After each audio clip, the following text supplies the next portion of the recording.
தென் மாவட்டங்களில் பனிப்பொழிவு அதிகரித்து காணப்படுவதால் பொதுமக்கள் குழந்தைகள் பயன்படுத்தும் கலரான பனிக்குள்ளாக்கள் விற்பனை படுஜோராக நடைபெறுகிறது. தமிழகத்தில் வடகிழக்கு பருவமழை காலத்தில் போதிய மழை இல்லாத நிலை காணப்பட்டு வந்தது. டிட்வா புயல் காரணமாக ஓரளவு மழை இருந்தது. இந்த நிலையில் வடகிழக்கு பருவமழை விடைபெறுகிறது. இருந்தபோதும் தமிழகத்தில் பனிப்பொழிவு நாளுக்கு நாள் அதிகரித்து வருகிறது. கடந்த 100 ஆண்டுகளுக்கு பின் தற்போது காலை முதல் நள்ளிரவு வரை பனிப்பொழிவு அதிகமாக இருப்பதால் சாலைகளில் வாகனங்கள் விளக்குகளை எரியவிட்டு இயக்கப்படுகின்றன. பனியின் காரணமாக சிறியவர்கள் முதியவர்களுக்கு சளி தொல்லை அதிகரித்து காணப்படுகிறது. வரும் நாட்களில் பனியின் தாக்கம் மேலும் அதிகரிக்கக்கூடும் என வானிலை ஆராய்ச்சியாளர்கள் தெரிவிக்கின்றனர்.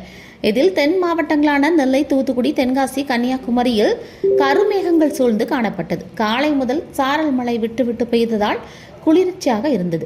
மேலும் பனியின் தாக்கமும் பகல் நேரத்தில் காணப்படுவதால் வீடுகளில் பொதுமக்கள் மின் விசிறிகளை பயன்படுத்துவதை தவிர்த்துள்ளனர்.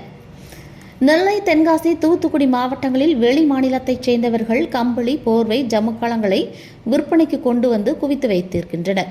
இதுபோல் பகல் இரவு நேரங்களில் வெளியில் செல்லும் முதியவர்கள், குழந்தைகள், பள்ளி மாணவர்கள் அணிந்து செல்லும் வகையில் நெல்லை மாவட்டத்தில் பல்வேறு இடங்களில் கலரான பனிக்குள்ளாக்கள் விற்பனைக்கு கொண்டு வரப்பட்டுள்ளன.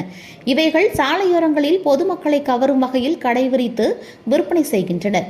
இதில் பெரியவர்களுக்கான மங்கிக்குள்ளா, காதுகளை மறைத்து அணியக்கூடிய இயர்பேண்ட், குழந்தைகளை மகிழ்விக்கும் வகையில் முயல், யானை, நீண்ட காதுகளை உட குல்லாக்களும் கலராய் விற்பனைக்கு குவித்து வைக்கப்பட்டுள்ளன. கிறிஸ்துமஸ் குல்லாவும் இதில் அடக்கம். குறைந்தது 30 முதல் 120 வரை குல்லாக்கள் விற்பனை செய்யப்படுகின்றன.